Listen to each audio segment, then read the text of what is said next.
Bonjour à tous, aujourd'hui on va parler du lemme des noyaux. Donc ce lemme nous dit que si P1, P2, enfin jusqu'à Pn sont des polynômes, par exemple des polynômes réels ou des polynômes dans un cas quelconque K, et que ils sont premiers entre 2 à 2, c'est-à-dire que pour I différent de J, PI, le PGCD de PI et de PJ est égal à 1. Ça veut dire que ces polynômes n'ont aucun facteur irréductible en commun. Eh bien, ce qu'on peut montrer, c'est que pour tout, pour tout endomorphisme F appartenant à E, donc, euh, donc un endomorphisme dans l'espace E, avec E un K espace vectoriel, alors ce qu'on a, c'est que le noyau du, du produit des P1 jusqu'à Pn de F, donc un polynôme de, d'endomorphisme, je rappelle ce que c'est, mais par exemple, si x carré plus x plus 1, c'est un polynôme, et bien si j'applique ce polynôme à f, ça va me donner f carré, donc f composé avec lui-même, plus f, et le 1, je le remplace par l'identité. On applique f 0 fois, donc on fait l'identité. C'est ça en fait, appliquer un polynôme à un endomorphisme. Donc ce qui nous dit ce théorème, c'est que le noyau de ce polynôme-là, en fait, c'est tout simplement égal à la somme des noyaux. Plus ker de P2, plus, etc. jusqu'à ker de Pn, et bien sûr c'est en F, sinon ça ne veut rien dire. Et on peut montrer que cette somme est directe. Et voilà, c'est ça le lemme des noyaux. Donc comment le démontrer? Eh bien, on le démontre tout simplement en faisant une analyse synthèse. Ce qui est très souvent fait quand on veut démontrer qu'on a une somme directe. Parce qu'une somme directe, c'est le mélange de l'existence, pour montrer que la somme est égale à ça, et d'une analyse. Donc l'analyse, elle va nous montrer l'unicité, elle va nous montrer que la somme est bien directe. Mais avant tout, il faut poser quelques polynômes pour avoir une démonstration assez élégante de ça. Il faut poser les polynômes QI, qui est égal au produit des polynômes P, donc je vais dire QJ, au produit des polynômes PI, pour tout I allant de 1 à n, mais on ne prend pas J.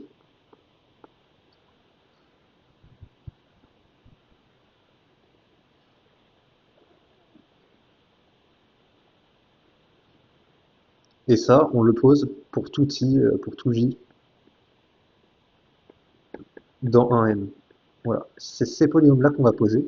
Et il faut remarquer que les QJ, ils sont non pas premiers entre eux 2 à 2, mais ils sont premiers entre eux dans leur ensemble.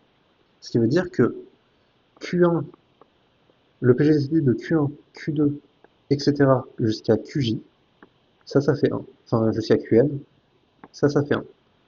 Comment démontrer ça? Eh bien, tout simplement en remarquant que si on a un polynôme que je vais appeler delta, qui divise tous les, les pays, donc on a un polynôme, enfin tous les QI plutôt, pour tout i. Ce qu'il va falloir faire maintenant, c'est montrer que delta est nécessairement égal euh, à une constante, enfin à un polynôme constant. Et si que, le fait que delta divise tous les QI, ça implique que delta est une constante, ça, c'est équivalent à dire que les QI sont premiers entre eux dans leur ensemble. Donc on va essayer de montrer ça.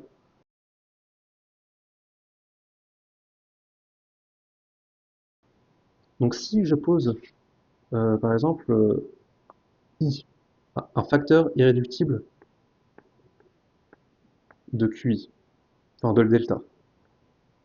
Et ben techniquement, I divise delta, parce que c'est un facteur irréductible de delta. Donc I divise Q1. Et c'est Q1, c'est le produit des P1 jusqu'à Pn en ne prenant pas 1. C'est comme ça qu'on a défini les QI. Ok, donc c'est P2 fois P3, etc. jusqu'à Pn. Et est-ce que, et donc si I est irréductible, ça veut dire qu'il divise nécessairement un des polynômes. Enfin oui, un des polynômes. Pourquoi? On va décomposer P2 en facteur irréductible. Donc on dit que P2 va contenir les facteurs irréductibles I, donc déjà il va contenir peut-être I, et s'il contient 0 fois, on va le mettre à la puissance 0, donc il va contenir I un certain nombre de fois, et le nombre de fois qu'il contient, on l'appelle la valuation I-adique de P2. Et ensuite il va contenir, je sais pas, I1, I2, et là il y aura des valuations, donc la valuation I1-adique de P2, etc. etc. Et il y en a un nombre fini des facteurs premiers. C'est juste je mets des trois petits points parce que mais ça se finit à un moment donné. Et on fait la même chose avec P3. Mais cette fois-ci, ce sera la valuation I-adique de P3. Et il y aura d'autres termes. Et si on fait la même chose avec euh, Pn, enfin jusqu'à Pn, enfin ça va contenir un certain nombre de fois le facteur I, donc la valuation Pn adique deux fois. C'est comme ça que c'est défini, la valuation I adique de Pn. Et si je multiplie toutes ces lignes ensemble, bah, ça va me faire P2 fois, etc. jusqu'à Pn. Et donc là, j'aurai I puissance, donc VI, P2, plus VI P3, etc. plus VI Pn. Et ensuite, j'aurai d'autres facteurs que je mets en trois petits points. Mais des facteurs qui sont des facteurs irréductibles, mais qui ne seront pas PI. Enfin, qui ne seront pas I. Ce sera I1, I2, I3, I4, jusqu'à je sais pas combien, mais il n'y aura pas I. Et en fait, ça, c'est unique. Donc, c'est unique, l'exposant qui est là. Il y a unicité. Mais je peux aussi dire que P2 jusqu'à Pn, c'est égal à I puissance la valuation I adique de P2 jusqu'à Pn. Ça, c'est par définition de la valuation I adique. Et ça, c'est juste par multiplication de toutes ces lignes-là. Et par le fait que les puissances, ça s'additionne quand on multiplie. Et bien donc, je peux dire que la valuation I adique de P1, enfin du produit, c'est la somme des valuations I-adiques. Voilà, donc c'est comme dans les nombres premiers en fait.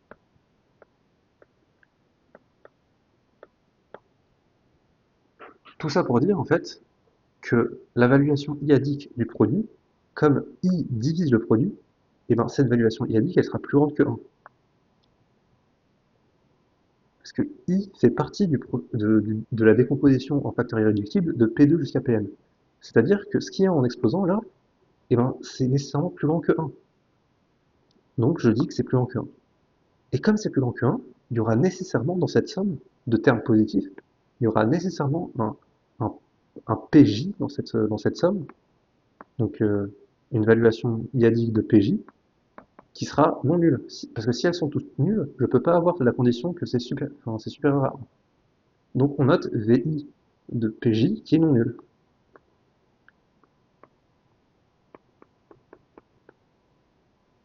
Ça veut dire que, et comme c'est en entier, ça veut dire que c'est supérieur à 1. Et donc ça veut dire que I divise PJ. En fait, tout ce que j'ai écrit, c'est la manière rigoureuse pour dire que si j'ai I qui divise le produit, et ben ça veut dire que I va diviser au moins un PJ. Voilà. Donc ça paraît peut-être évident, mais si vous voulez l'accepter comme ça, d'accord, mais si vous voulez une justification rigoureuse, la voilà. Ça vient tout simplement du fait que la valuation iadique du produit, c'est la somme des valuations iadiques. Et ça, normalement, c'est dans votre cours d'arithmétique des polynômes.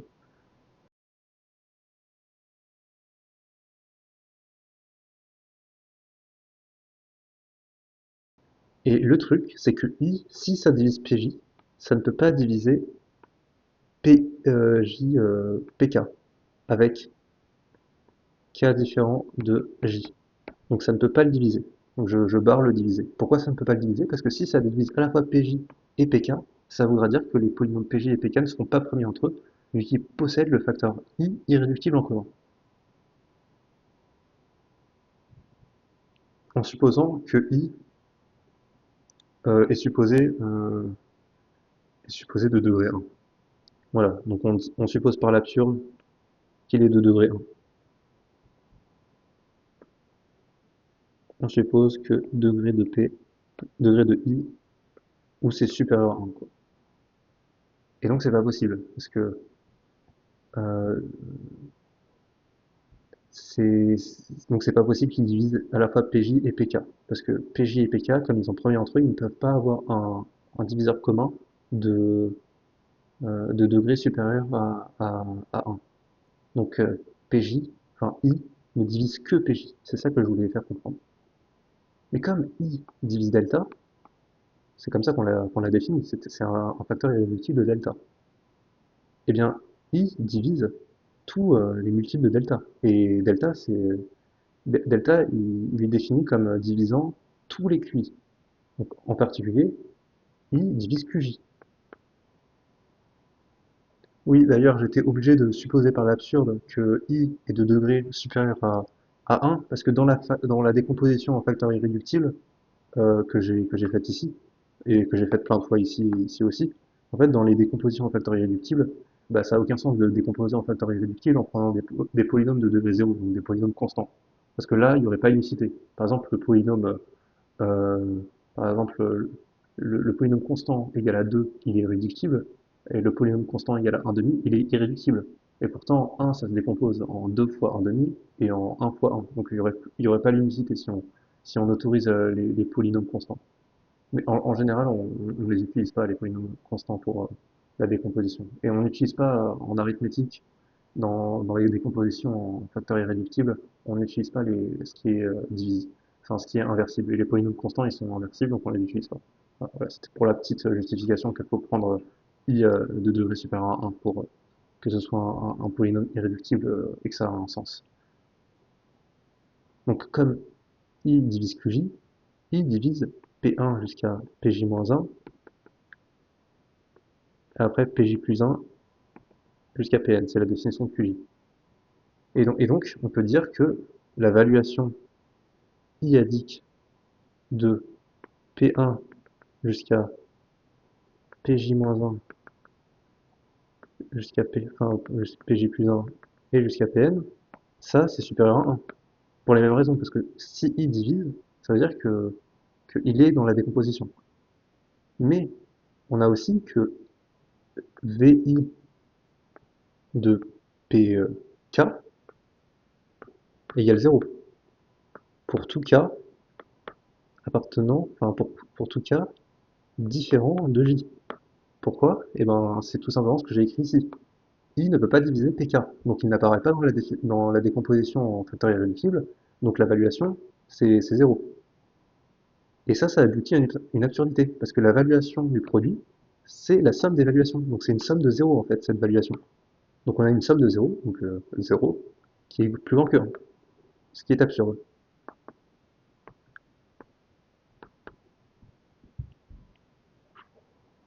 Finalement, delta n'a pas de facteur irréductible de degré supérieur à 1,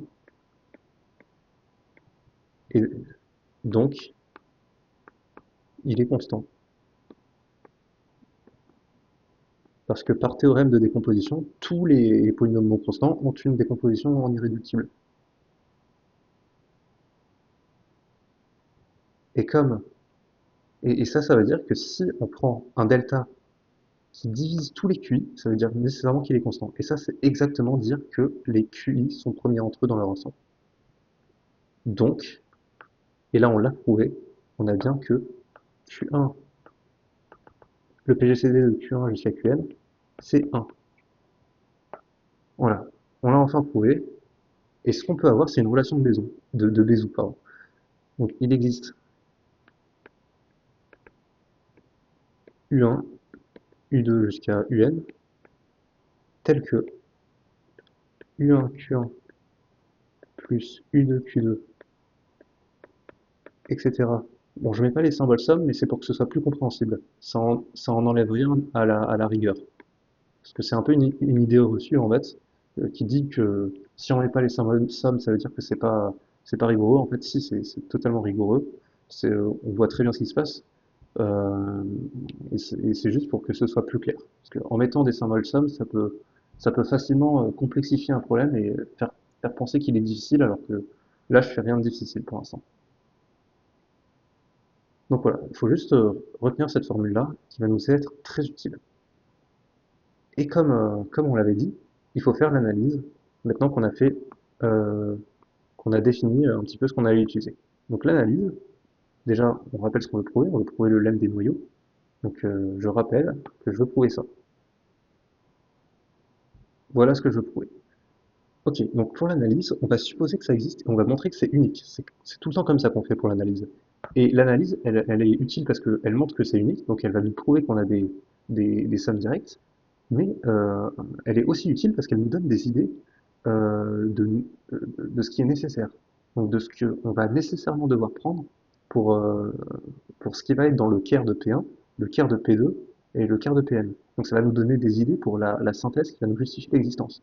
Parce que donner une existence, c'est toujours plus compliqué de prouver que quelque chose est nécessaire. Prouver un il existe, c'est en général, pas toujours, hein, bien sûr, mais c'est en général plus compliqué que de prouver un pour tout. Ce qui fait qu'on va commencer par prouver le pour tout. Analyse, c'est pour tout, c'est une condition nécessaire. Et ensuite, on fera la synthèse où c'est il existe. Mais on va s'aider de ce qu'on a trouvé dans l'analyse pour prouver le il existe. Enfin bref, vous allez voir ce qu'on va faire. Donc, déjà, ah oui, j'oubliais, mais en fait, il y a un sens évident. Le sens évident, c'est de se dire que si, c'est celui-là. Si x est dans le... Non, c'est pas celui-là. Celui-là, c'est celui qui est difficile et qu'on va prouver par analyse synthèse. C'est celui-là. Donc si x appartient au caire, en fait, il faut juste dire que le caire de PI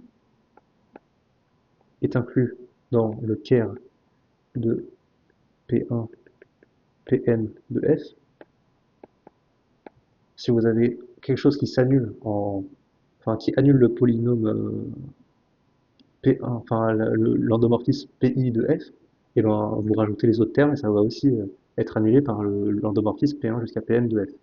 Et comme ça, c'est vrai pour tous les I, et que celui-là, la somme, pas forcément directe pour l'instant, mais la somme d'espaces vectoriels, c'est le plus petit espace vectoriel qui contient tous les espaces vectoriels de la somme. C'est ça à la base la définition d'une somme en espace, d'une somme d'espaces vectoriels. Ben, ça veut dire que la somme des caires de PI est inclus dans caire de P1 jusqu'à Pn de F. Voilà, donc ça c'est pour le sens évident. Euh, là, je l'ai fait un peu vite, mais c'est vraiment pas compliqué. Vous pouvez le refaire en faisant plus d'étapes de calcul si vous voulez, mais c'est pas ça qui est vraiment dérangeant. Bref, on va passer à l'analyse pour faire le sens réciproque. Donc déjà, on va prouver que la somme est directe. Donc on va prendre soit x appartient à cet ensemble-là, vu qu'on veut prouver le sens réciproque, donc ker de P1 jusqu'à Pn de f, donc c'est le produit, hein, c'est pas une composition, c'est un produit polynôme. Et ça, il faut montrer que ça se décompose sur ça. Et bien, comme on est dans l'analyse, et ben, je vais supposer que ça se décompose sur ça. Et je vais trouver une condition nécessaire sur la décomposition. Donc, on suppose qu'il existe x1 jusqu'à xn qui appartiennent à ker de... Alors, je vais plutôt les déclarer tous ensemble. Donc xi qui appartient à ker de pi de f pour i appartenant à un n. Voilà, et je vais voir ce que ça me donne. Tel que x est égal à x1 plus, etc. jusqu'à xn. Voilà, donc je suppose que j'ai le résultat, et je vois ce que ça me donne comme condition nécessaire.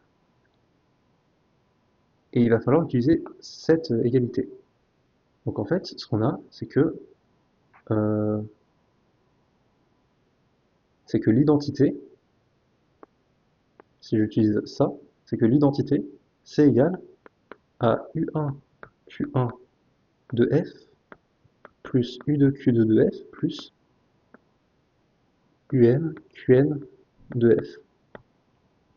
Avec, avec QI, je rappelle, c'est le produit des pays, enfin, des PJ pour J qui est différent de I.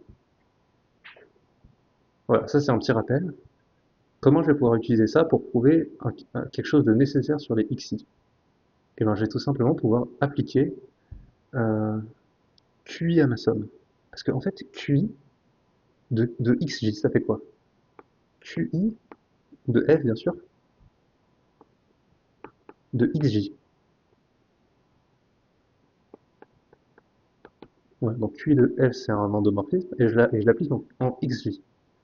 Et ben, si J, je vais faire le cas J, est différent de I, ça me fait, en fait, les polynômes, c'est commutatif, donc la multiplication polynomiale est commutative, donc je peux mettre tous les P1 jusqu'à Pn qui ne contiennent pas le Pj, donc ça c'est sans le Pj, j'ai plus le mettre avec un produit. Quand on fait des trucs compliqués, il faut mettre un produit. Donc ça c'est le produit pour J différent, enfin non, du coup il faut prendre un K, pour K différent de I, des PI, des PK, des PK de F, des PK, et ça c'est appliqué en F, de XJ. Et en fait, ce que je peux faire, c'est faire sortir le PJ, vu que PJ, il sera dans ce produit-là, vu que j'ai pris J différent de I. Donc je peux faire sortir le PJ, ça sera K différent de I et K différent de J, et je le fais sortir ici, le PJ, et ça fera PJ de F de XJ. Mais ça, bon, la multiplication enfin la composition des endomorphismes est associative, donc je peux mettre des parenthèses ici. Mais ça, comme xj est dans le ker de pf de xj, ben ça fait 0. Et donc ça reste un endomorphisme. En 0, ça nous fait 0. Donc, pour récapituler, qi de f de xj, ça fait 0. Là, on se dit qu'on va peut-être avoir une projection, parce que qi de f de xj, ça fait 0. Et donc, si ça fait 0, et ben si je rajoute encore des composés de f, donc si je multiplie par un autre polynôme, bah ça va toujours faire 0. Donc je peux rajouter le ui, ça change rien. Voilà. Et donc maintenant, si j est égal à i, qu'est-ce que ça fait? Bon, en gros, ça fait ui de qi de f de xi. C'est égal à quoi? Bah, en gros, on ne sait pas trop, mais ce que je peux faire, c'est rajouter en fait des trucs qui sont nuls. Donc je peux dire que c'est égal à U1 Q1 de F de XI plus, bah, enfin, je vais juste en rajouter un pour l'instant, et on va voir ce qui se passe, de XI. Mais en fait, ça je peux le rajouter, vu que ça fait 0. Pourquoi? Et ben, en fait, c'est par le cas précédent. Parce qu'on a vu que si le I est différent de X de J, et ben ceci, ça finit par faire 0. Et ben c'est parfait, parce que là, j'ai un I qui est, et un I qui est différent de 1. Donc en gros, ça va faire 0. Parce que je suppose que comme j'ai rajouté le terme 1, et ben, le i il est différent de 1. Donc ça fera 0 en fait. Et en fait, je peux rajouter tous les autres. Et si j'ajoute tous les autres, ça va finir par me faire l'identité. Donc ça va finir par me faire xi. Donc on aura ça en fait, on aura que c'est égal à xi. Ok, donc comment le justifier proprement? Et bien tout simplement en appliquant l'identité à notre xi. Donc xi, c'est quoi? C'est égal à l'identité de xi, mais on avait vu que l'identité c'était ça. Donc ça fait la somme des k allant de 1 à n des QI, des QKU, pardon, de xi. Et tous les termes de ça, par cette proposition-là, sont nuls pour les i différents de k. Donc il va juste rester le terme pour i est égal à k. Donc il va juste rester ui, qi, xi. Et voilà, on a notre ui, qi, xi pour i est égal à i, pour j est égal à i. Donc si je remplace i par j, ça me fait tout simplement que ui, qi, xj est égal à xj lorsque j est égal à i. Et quand j est différent de i, ça fait 0. Et bien ça, c'est exactement la définition d'une projection. Et la projection, elle nous donne le caractère, euh, le caractère nécessaire en fait. Comme on a x qui est égal à ça, et ben je peux, à partir de x, déduire les x1 et jusqu'à xn. Donc j'ai x qui est égal à x1, qui est égal à la somme des xi, ou la somme des ki, ou la somme des xk, pardon. Et si je veux connaître la valeur de, de xi, et ben ce que je fais, c'est que je compose par, enfin j'applique le polynôme ui, qi de f. D'ailleurs, oui, j'oublie souvent les f, mais il ne faut pas les oublier. Donc ui, qi de f, ça fait tout simplement, bon, évalué en x, c'est égal, comme c'est un endomorphisme, à la somme que je fais rentrer à l'intérieur vu que c'est un endomorphisme. Et ça, c'est tout le temps nul, sauf quand i égale à k, et auquel cas ça fait xi. Voilà, donc j'ai nécessairement xi qui est égal à ui, qi, f de x. Donc chaque x a nécessairement une valeur nécessaire. Et c'est ça qui justifie la somme directe.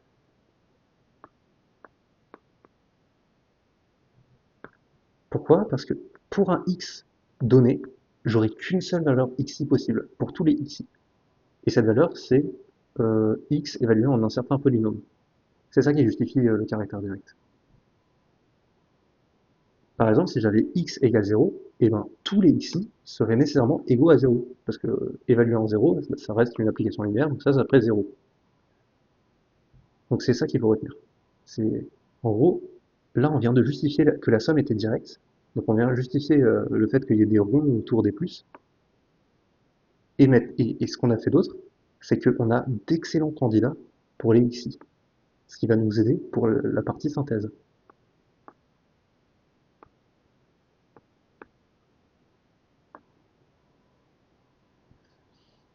Pour la partie synthèse, ça va être très simple. On a presque fait tout le travail euh, dans la partie analyse. Mais il faut quand même le justifier. Donc la partie synthèse, en fait, elle va nous permettre d'établir l'existence. Donc d'établir ce sens-là. Donc on se prend un x dedans, et on prouve qu'il est effectivement dans la somme des kers de PI. Et bien c'est parti, on se prend soit x appartenant au ker, et là on va pas supposer que les x existent, on va les construire.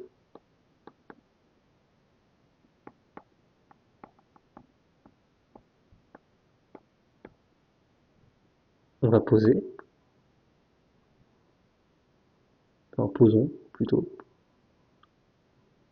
xi, qui est égal à quoi? Ben, tout simplement à ça. C'est pour ça que c'est pratique d'avoir fait l'analyse avant la synthèse. C'est pour ça que c'est raisonnement par analyse-synthèse et pas raisonnement par synthèse-analyse. Sinon, ce serait plus compliqué.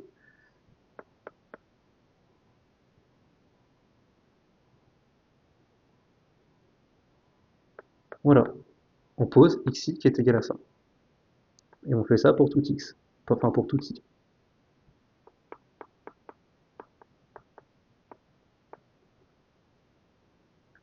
Une fois qu'on a ça, eh bien, il va s'agir de vérifier, de 1, que les xi appartiennent bien au caire de P1, enfin de PI. Donc, pour ça, on applique PI de F à xi, et on vérifie que ça fait 0. Donc, PI de F, ça fait quoi? Ça fait, c'est égal à UI de QI PI de F, de X. Mais QI PI, ça doit vous rappeler quelque chose. Parce que QI, c'est le produit de tous les PK, excepté le I. Mais si j'ajoute le I, c'est le produit de tous les PK tout court. Donc UI, c'est le, enfin, QI-PI, c'est le produit de tous les P1 jusqu'à Pn.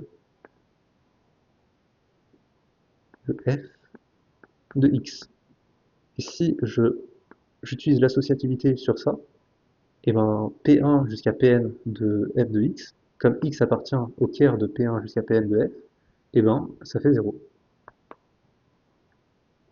Donc les XI appartiennent au caire de PI de F. Maintenant, il faut montrer que la somme des xi vaut bien x. Et pour ça, rien de plus simple. On calcule la somme des xi pour i allant de 1 à n. Et ça nous fait la somme des PIQI. C'est pas PIQI, c'est UIPI. UIPI de f de x. I, non, de x pour i allant de 1 à n. Et la somme. Et en fait, comme c'est des polynômes, bah, comme c'est des polynômes et qu'on évalue en f, en fait l'évaluation c'est une fonction euh, linéaire. Donc en fait je peux mettre une parenthèse ici. Et ceci on reconnaît quoi? On reconnaît le polynôme, euh, le polynôme 1 en fait. Donc c'est le polynôme 1, parce que c'est une relation de Bézout qu'on a vu. Donc c'est le polynôme 1 évalué en f. Et le polynôme 1 évalué en f, vous devez vous rappeler que c'est l'identité. L'identité de x. Donc ça fait x. On a bien que x est égal à la somme des xi. Donc vous voyez à quel point c'est facile une synthèse une fois qu'on a fait l'analyse. Mais encore une fois, on est obligé de la faire parce que la synthèse, elle nous prouve qu'on a bien le sens réciproque. Donc on avait établi ce sens-là de manière hyper simple. Et bien la synthèse, elle nous prouve qu'on a bien que ceci est inclus dans les sommes, qui sont pas forcément directes. Mais on a prouvé qu'elles sont directes, donc elles sont directes. Mais en gros, il y a bien trois trucs à faire en fait. Il y a le premier truc, c'est cette inclusion. Le deuxième truc, c'est la deuxième inclusion. La synthèse, elle nous a servi à faire la deuxième inclusion. Et l'analyse, elle nous a servi à avoir des idées pour faire la synthèse. Mais surtout, elle nous a servi à avoir la somme directe.